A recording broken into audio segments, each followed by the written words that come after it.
Well, everybody, thank you for being here. So glad to be back doing the AIDC. This is like really, it's one of my favorite conferences. And I'm actually really happy to be able to share slope notes with you. So just FYI, you are actually the first audience to see this officially outside of Special Olympics. So this is a little different topic with respect to AIDC because the challenges that we face within Special Olympics are both in the environment and also with some of our athletes. And so what I did is that, I got into this group a few years ago and realized that there were some issues with what was happening there in terms of how things were being recorded and how progress was being noted. So I'm going to tell you guys the story of Slope Notes, which is actually what I call the app. It's a vibe-coded app. I ended up using Base 44 because I gave it a try at one point, tested it on both like Android devices, Apple devices, found that it actually worked really well on both of them, and decided that that was probably going to be a pretty good option for me.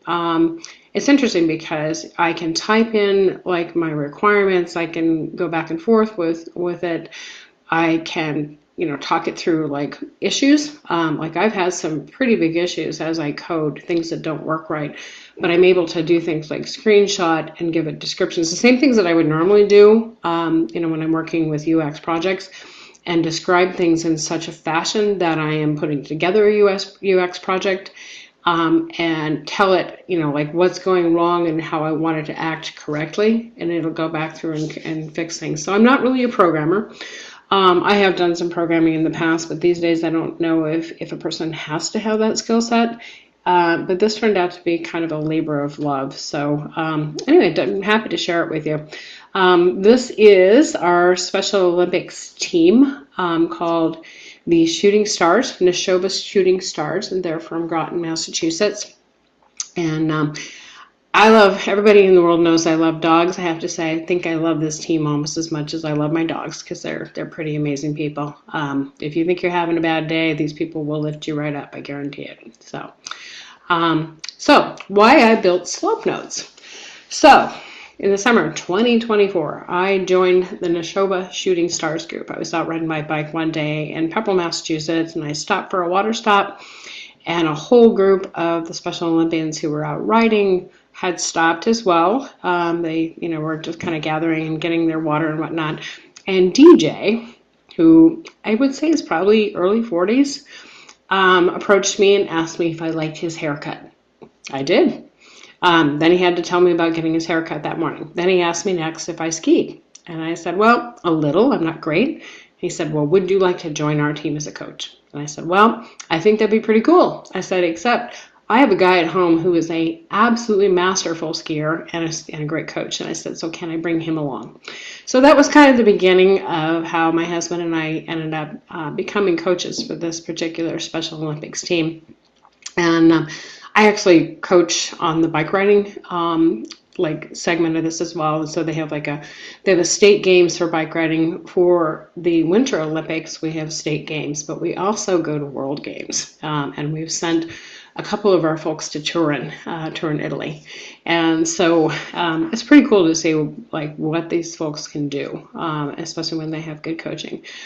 But even with incredibly experienced coaches, and we have many of them who are awesome coaches, including some professionals that come in and coach, I had noticed that at the end of that first year that we were compiling everything for our award ceremonies using pieces of paper and handwritten notes that had been written post-coaching sessions.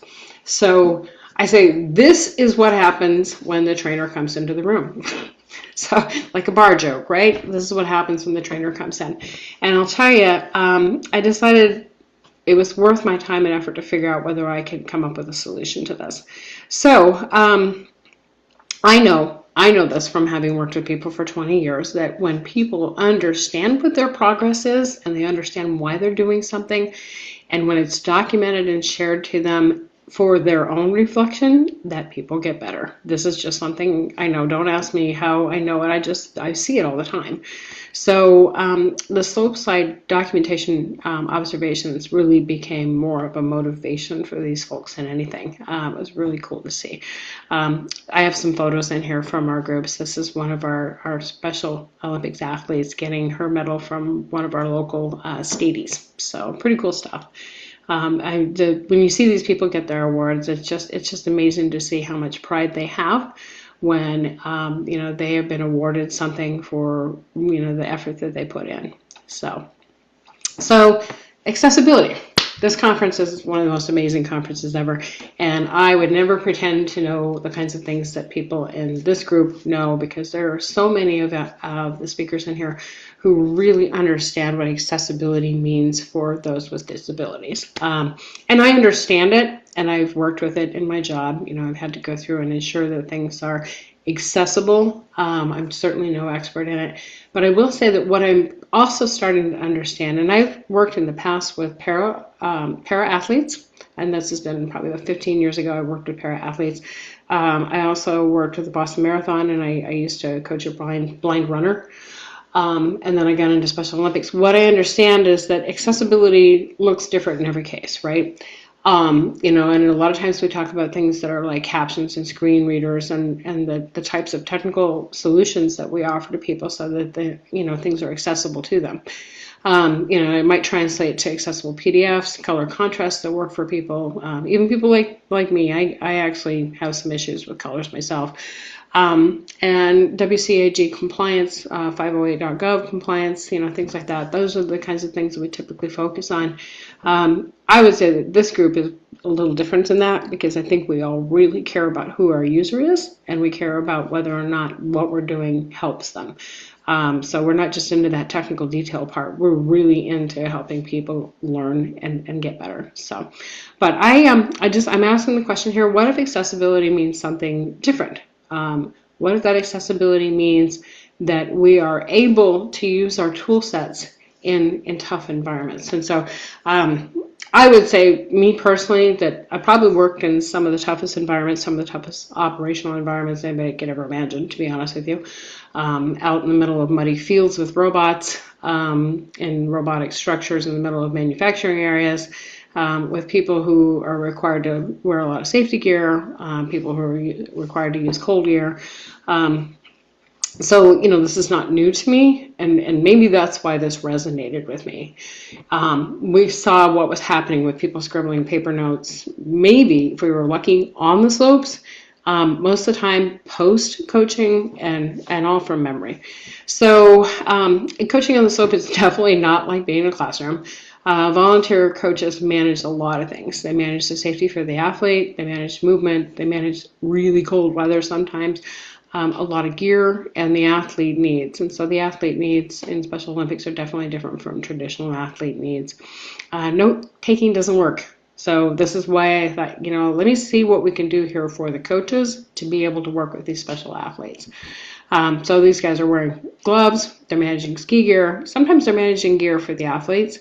They're moving athletes through a process, they're ensuring that they're doing things safely, that they're working in cold weather, harsh conditions, and they're doing all this all at once.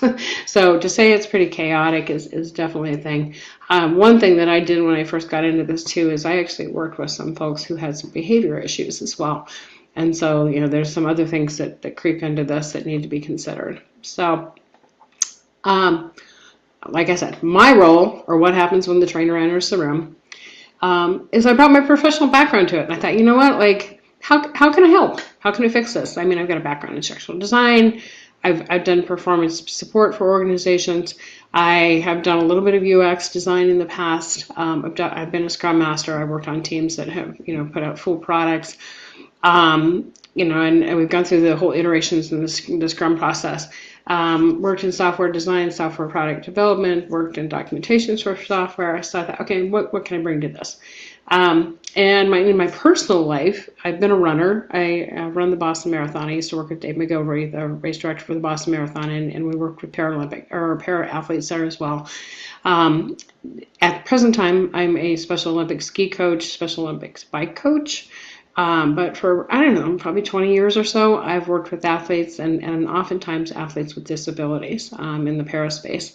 I used to also be a soccer coach for a state soccer league. And we actually had a couple of groups that had some disabilities there as well. But definitely I have firsthand knowledge of coaching challenges, so I thought, okay, I'll give it a try. We'll see what happens. So the solution for me to paper notes and lost records was to try to figure out what would fit the environment.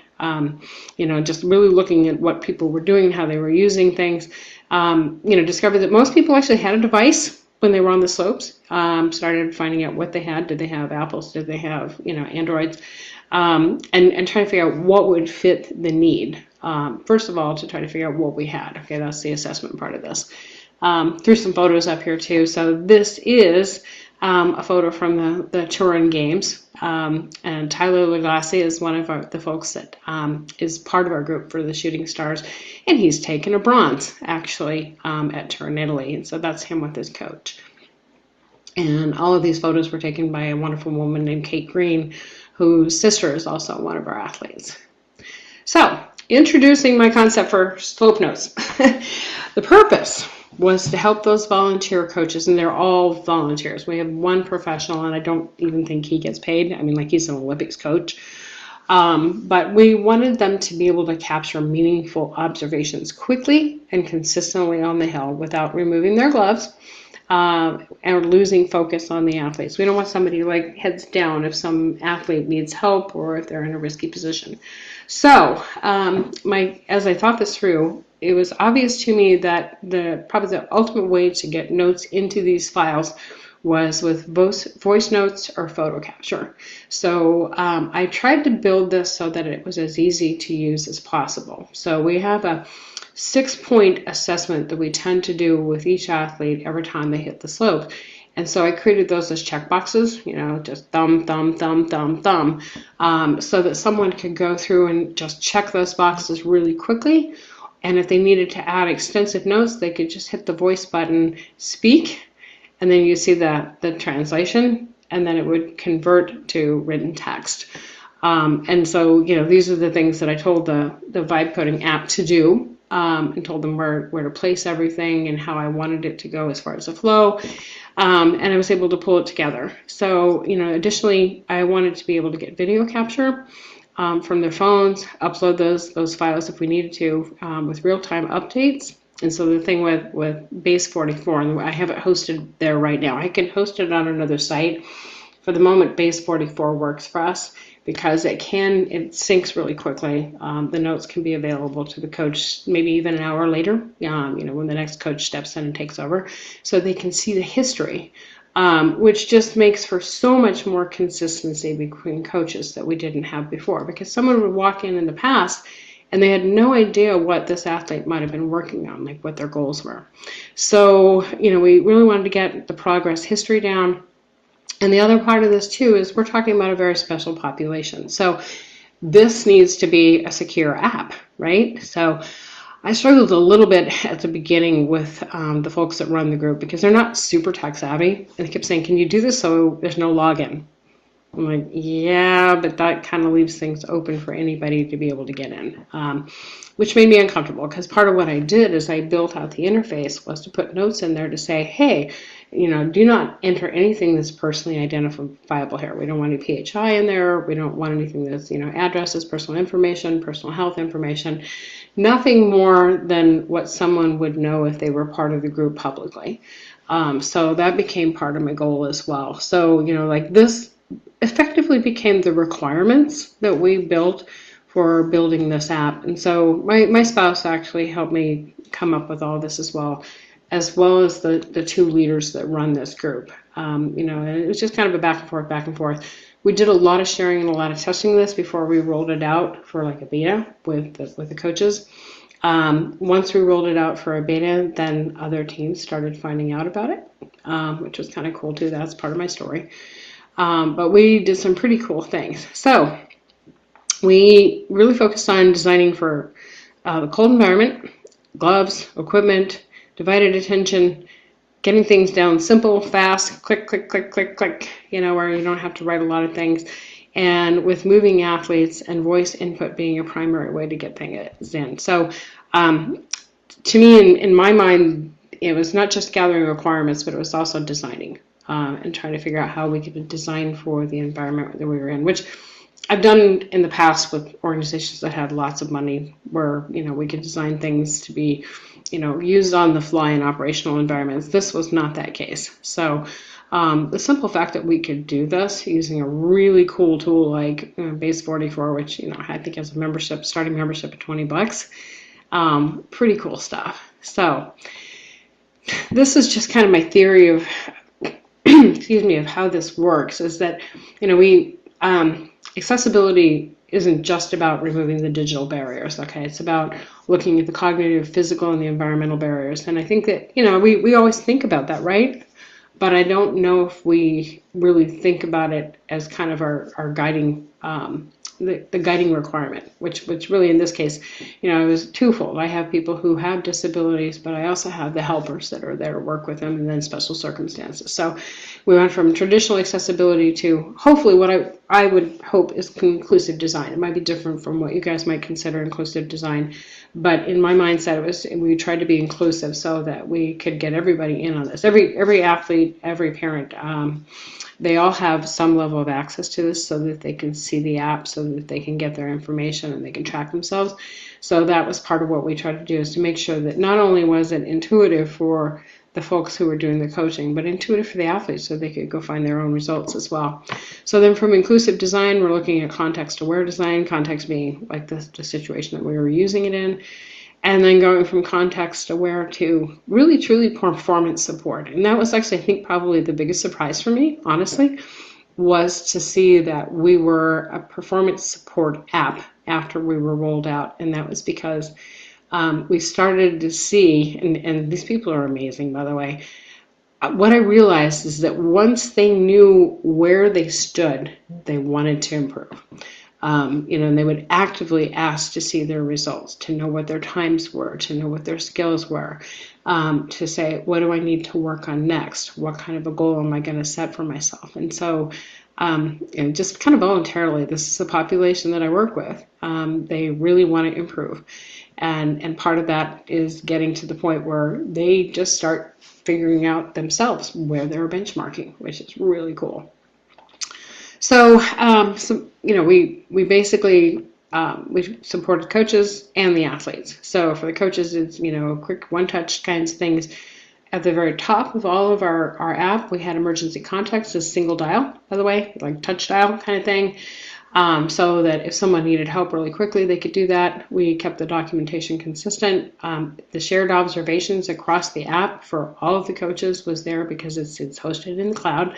It really helped with our strategy overall with the group, and it was secure. So, and I did get it locked down. I figured out how to make it simple for them to get their logins, but to still have it secure enough so that I feel like, these folks' information is not going anywhere else.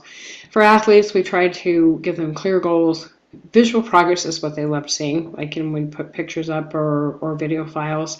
We'd provide positive feedback, help them determine what their next level goals were going to be, and it's incredibly confidence building. So there's a lot of cool stuff going on there. So the capabilities in the app, by the way, are I'm going to do a visual walkthrough with you guys and show you like how it worked. I would love to show you actually what the actual app looks like, and I thought about doing that. I could actually provide a QR code and things like that, but again, there's a lot of privacy concerns there, and right now I've got two versions of slope notes, one for the Neshoba Shooting Stars and one for the Haverhill Stars, which are two different Special Olympics groups, and for me to go through and sanitize these would take a while. So I decided I'll go ahead and I'll just give you kind of some pictorial overviews of this and tell you how it works, and hopefully that will help you. But the visual walkthrough is that the first thing you do is you open up an athlete profile when you get in, and you're going to either add an assessment or you're going to look at previous data for that athlete. And I had pulled in, and that's the beauty of the vibe coding, I just tell it what I want to do, and I pull in like records from a year ago, like what their top runs were on the NASCAR courses and things like that. So, you know, that stuff is like right up front, right at the top when somebody opens somebody's profile. So they can see kind of what their skills is like, what their skills are. Gives you kind of a picture of that person when you first open up their profile. We want to be able to share notes with the teams, with the other coaches. We want to be able to check off skills, add a note, add a photo, add a video, set objectives, and save it instantly. And then also to use this tool to be able to track the history over time. And so that's exactly what we set it up to do. So what we found, before I get to showing you what it looks like, is that we were starting to see some real results, which I'm still a little blown away by what happened here. And so were the folks that have been running this team for the last 20 years. It was adopted first by the Groton team, Groton, Mass.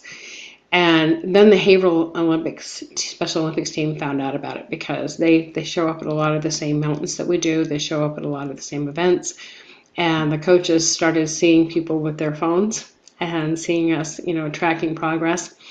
And so I ended up producing a version. I cloned it and I produced another version with, you know, all new sets of athlete files for the Haverhill team for them to be able to use at the end of the year. And they used it for their state games preparation. So it was pretty cool to see, like, this is just kind of taking on a life of its own. Really amazing. We still have other interests from other New England teams, and what I'm really hoping is that maybe this is something that can become a tool that could be used across Special Olympics overall. I've talked to a couple of people about how that might work, but like I haven't presented it to anybody else. You guys are seeing it really for the first time. So this may be my first run at presenting it to a group that may pick it up later, at least I'm kind of hoping. So, but what we saw is improved and very much more consistent coaching consistency, which was really cool. You know, the documentation became more consistent. We saw the same wording. We saw people address some of similar, you know, concerns for the athletes, you know, over and over, or look at it and talk about the improvements, or where someone needed to continue to work on something. We saw amazing greater athlete confidence. I mean, because people knew what they were doing. Our athletes knew what their times were on the NASTAR courses, because there's actually a tool inside there for you to do a quick recording. And we saw folks literally just setting goals, just saying, you know, my goal is that I want to make my turns without falling. I want to plant my poles. You know, they started to really understand the language of it and be able to set like singular goals. So it was really cool. But then our partners started noticing what we were doing as well. So Gunstock Mountain is a mid-sized mountain in kind of northern New Hampshire. And they found out what we were doing and how we were documenting the team improvements from beginning to end, because we would start with an NASTAR course assessment at the beginning, and we would do it in the middle, and we would do it at the end. So we were able to look at what the results were over time. And after they saw that, they came to us and said, we will give you the NASTAR runs for free. So if anybody doesn't know what a NASTAR course is, it's the downhill slopes where you're timed. It's a really pretty rigorous program, is to run people through NASTAR racing. And, you know, not everybody's at that level. Some people are still very much beginning, but, you know, most of our athletes do some level of NASTAR timing. And then, as I said, the athletes started setting goals for themselves, which is really cool. So lessons learned from what we did is that we learned that it's not just the screens. It needs to fit the real environment in several ways. You know, it's like the screens for us needed to be simple to use, but they also needed to be able to do things like hear us when we were out there, because obviously there's the other athletes and noise, so that we could record voice notes. We found that the tool reduced the cognitive load in a big way. People did not have to try to remember, like, you know, hey, I worked with 4 athletes today. What did we do? Like, what notes am I going to write to put in for the files? It just was simple, easy for them to just like do a 1 or 2 line note every time they worked with somebody, and for that to live there forever, which was really cool. And, you know, I mean, we basically made it for people whose memories may not be as good as they could be, and we could capture the moment even with video or with photographs and stuff like that too. So really cool stuff. So this is my quick slope notes demo for you. These are the actual screenshots from the app that I have. This is the Neshoba Shooting Stars version of this. And let me just walk you through how this rolled out. I had a start screen on this, and so I did many iterations of this, by the way. I actually think it probably took me about 2 months to get this done. Just testing it, retesting it, kind of seeing how it was being used, adding in notes and things like this. But the start screen was the screen that you would see when you would open up the app. And I would share a link with people and they would log in and they would open it up and they would see this one over here, this screen right here, where you say community note, and the community note might be a note to say no practice next Saturday. So we kept that space there for important things. But at the top, and kind of ding dong that I didn't think about putting these in there at first, but I had one man come to me who, he's amazing. The Crowleys actually are really big skiers in New England. They're a fairly well-known family.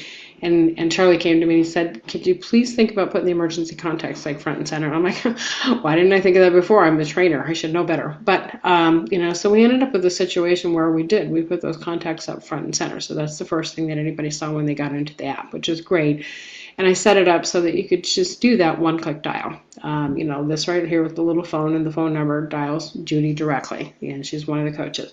If I need to get to the base lodge, there's a number. I can call it directly. So it gave us a lot of interesting tools to be able to carry this along. And then I'll show you, I dug into the accounts. There was a search bar down here below. And so you can search for someone by name, because I don't want to divulge everybody's names out of these files. I'm going to use the Kevin test account. Anybody knows my husband knows Kevin. Kevin is the test guy, and he's also a Special Olympics coach. So I have the Kevin test account here. The first thing you would see is the name, and then add a new assessment button. So that's, if you were a coach coming in for the day and you needed to do an assessment, you would just do that add new assessment button. And you'd also see below it the assessment history. Okay, just Kevin wrote weird notes in here, and talks to this thing just to see if it records his voice and stuff like that. But that test account, when you start scrolling down through it, you will see after you say add new assessment for Kevin test account. First of all, I've got a note up there to say, remember to save. That's really important. But also, again, reminding people, don't put personally identifiable information there. No addresses, no phone numbers, no medical details, sensitive personal data or anything nothing more than the kinds of coaching notes that you should be using. The coach name, you could add your coach name. You could speak your coach name just by hitting the microphone button. There's a race timer there, so if you wanted to do an impromptu race and get somebody's stats, you could do that.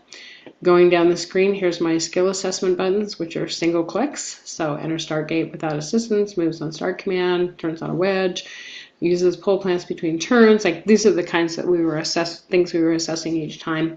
But again, one touch button types of things. And then we would also have top skill objectives. You just hit the button, you talk. You say, okay, the top skill objective for this person for today might be to, hit all gates. Okay. Don't miss any gates. Maybe that was our goal. The additional session notes might be, maybe they were tired for the day. We want to make note of that so the next coach knows that they were kind of worn out. That's just something you need to know. And then down here we could add the photos and videos for technique evaluation. So looking at this screen here, actually, that is one of the notes that ended up in here. Hang on, I'm gonna go back real quick. Sorry, working from two different screens here. Okay, so that's where you could add your media files right there. And you could add a short video, and I even gave people guidance on how to save them if they needed to do a smaller resolution file. But I don't know if this is going to work, but I'm hoping it will. This is one of the files that was up there. Session media that we entered, and I called this the proof. So I'm going to see if this plays.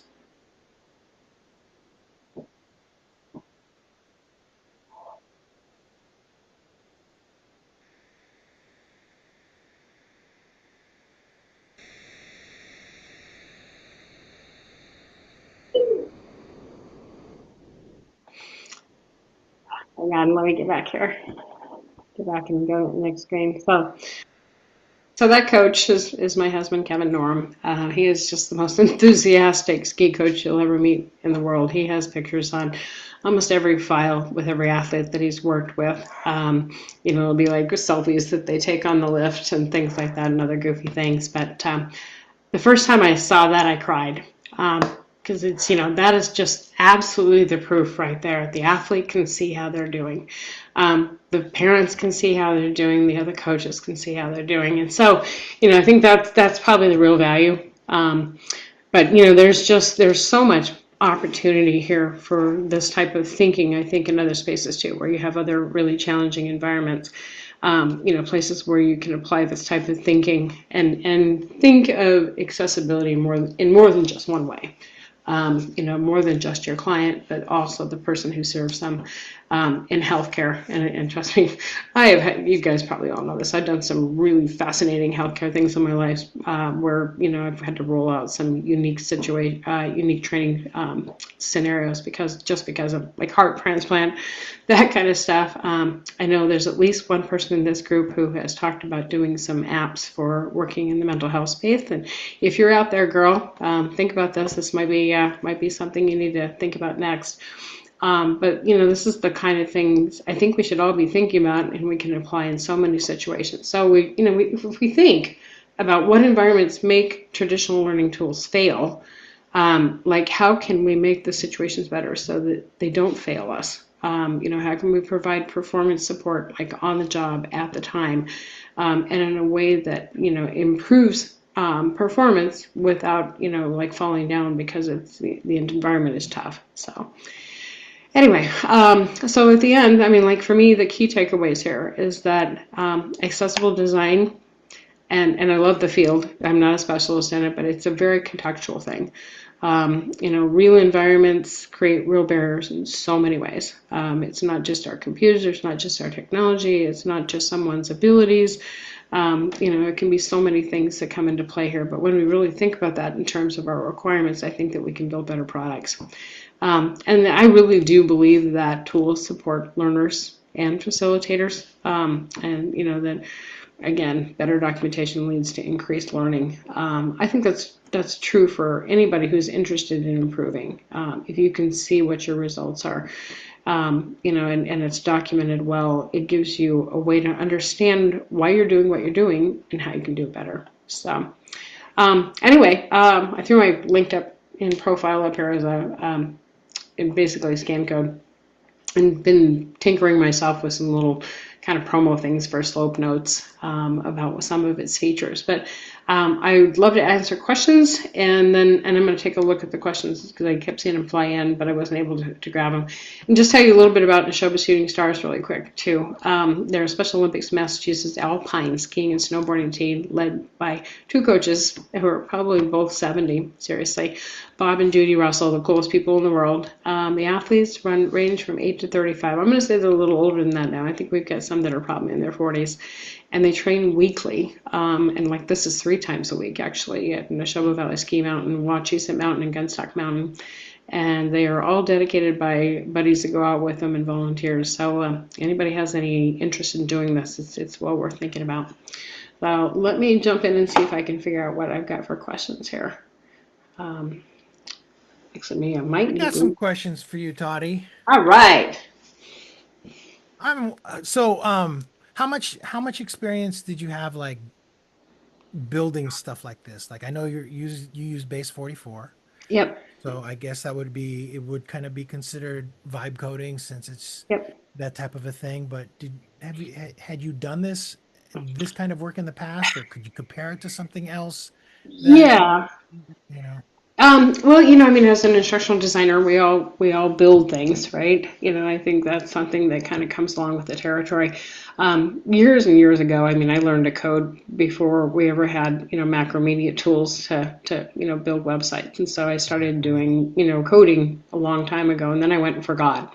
I do a little bit of coding. I've worked with coding teams and had to, get my GitHub accounts and be able to troubleshoot things. But I never really got exposed to the UX environment until I worked for edX, the MIT Harvard open source MOOC, and then I started to understand a little better what that focus looked like. And so that was actually a really cool project. Everything that they developed was developed using a Scrum stand-up methodology. And so I watched how they built those and how they tested them. And part of what they did in that space, by the way, was to really test for accessibility. And we had a couple of folks that would come in with their readers and walk us through what their experiences were, in our software, and to be able to tell us what the challenges were. We had one woman who was low vision, and we had one that was no vision.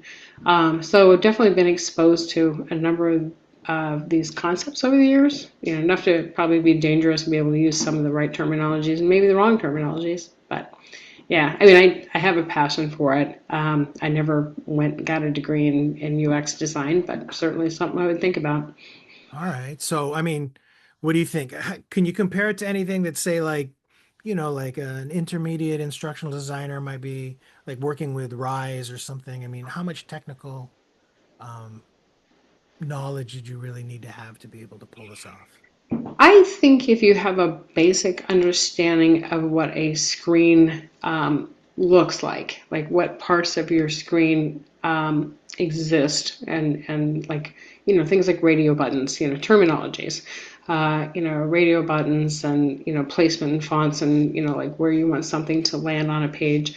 Like if you can speak in the terminology when you're doing this quoting, quote unquote, coding, because you're coding everything verbally, basically, either verbally or in text. But I think if you can describe something really well, which that's almost a skill of every one of us in instructional design to begin with, you Hmm. can do this. And I had to tweak my language once in a while. In fact, I even went in, I found a UX handbook to tell me what things I should be asking for. Because there were a couple of times it's like, all right, what do I need it to do here? And am I asking it to do the wrong things? But it's a learning thing. Like I said, it took me 2 months, at least 2 months. Yeah, yeah. Anybody So, else out there done any vibe coding at all? I'm kind of curious. Was base 44, why base 44? Why did you choose that particular? oddly enough, because someone else told me they had been using it, so I decided to give it a try. Mhm. So I had, like a 2-week trial account at the beginning, and actually, so the weird part, I just got back from Italy, but what the first coding project I did in Base 44 is I created a bill splitter. And so I had already done some projects in Base 44 and decided that I knew it well enough that I could probably go ahead and tackle this next. But I did. I actually did a splitter that would scan a would scan a restaurant receipt in another language, and I Mhm. could still assign every single item to somebody who was at the table by name, and then even divide it further than that. If two people shared a meal, I could split it between two people. So, Mhm. but Mhm. yeah, I'd done a little bit of that. It was fun. Is there anything that you wanted to build into this, like specifically related to accessibility, that you couldn't? The most important thing for me, and this was actually after talking to the coaches about what would help them the most, is voice, is to be able to use their voice to enter the notes. And so, like, now I look back at these files, and some of them have some typos and things in them because people did use their voice recordings, but they used them. And so, we captured these notes, and so that was the most important feature, and it worked like a charm. I was really surprised, but it does work. So, Yeah. Was there anything that you wanted that you couldn't get in there? the thing I would like to see in there is a progress bar for people. And I don't know if I will be able to get that in there or not, but I'd like to be able to show athletes and coaches the progress that's being made. Hmm. You can read it. You can read it in a linear fashion, so you can see that someone's making progress. But I'd love to be able to see visually how that would get represented. Yeah. So, that's a future goal. I also think that some of the icons on Base 44 are a little bit clunky looking. They could be nicer looking icons, and so I'm like, all right, do I go and do an art project so that I can get some things to look a little better and are a little more representative of this group with the right logos and the right kinds of things that are more motivating. How, Um, how much did your instructional design background help in building this, or maybe even hurt in building this? I think a lot. Yeah. First of all, because I really looked at the assessment first, like what was the problem? What were we trying to solve? What did we need it to do?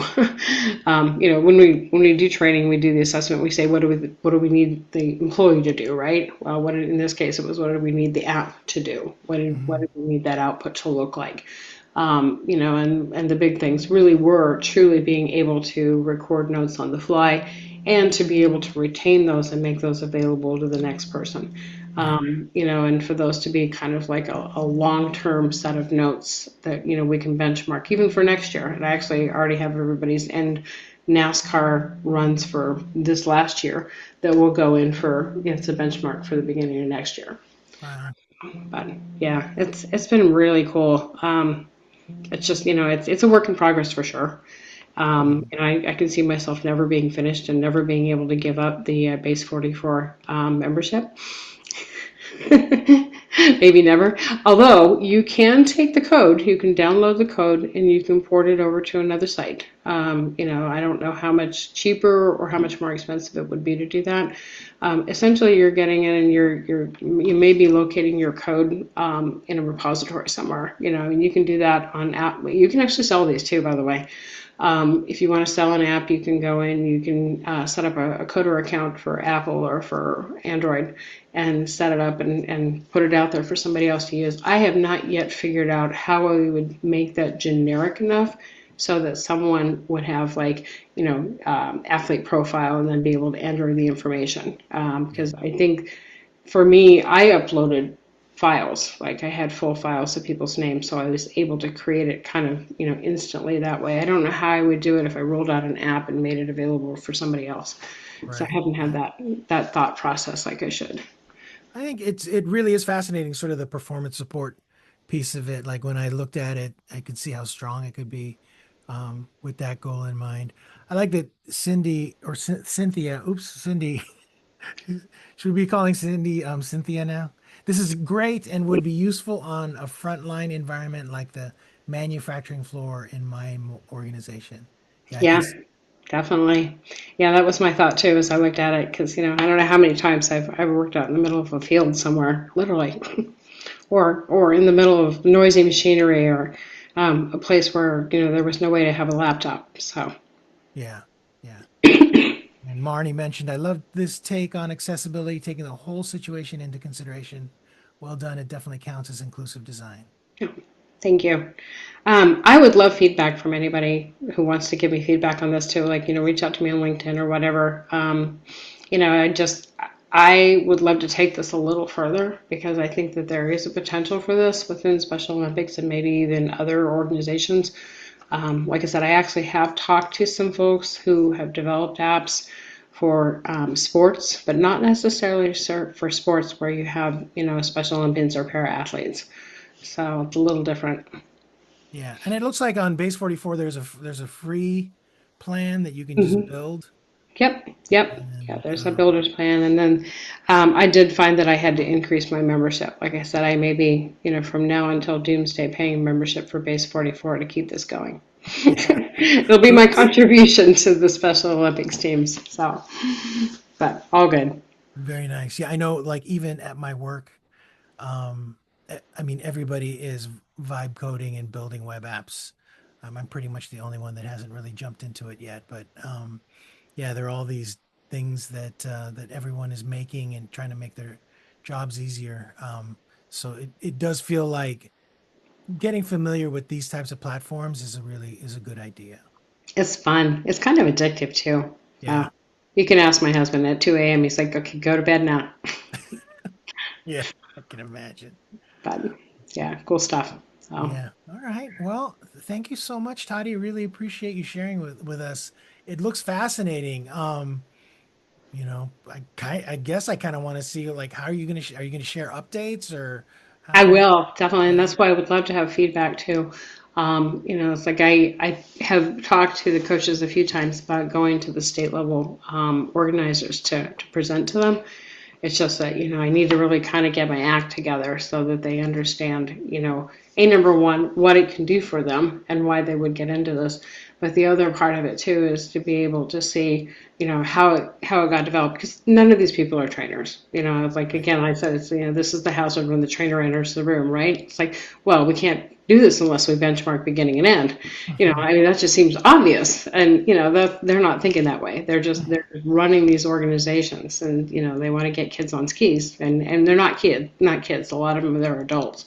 Mhm. But they want to get these folks on skis and get them out there. And I'm like, yeah, but like, we also want to show that we're making progress. Right. So, but, I think it's really I don't know, you having the background that you have, where I know that for you, like accessibility is a priority and you have a long history as an instructional designer, and then building something like this, it definitely has kind of a unique sort of flavor to it that will, you know, is particularly suited for success. So, yeah, I sure hope congratulations. so. Yeah.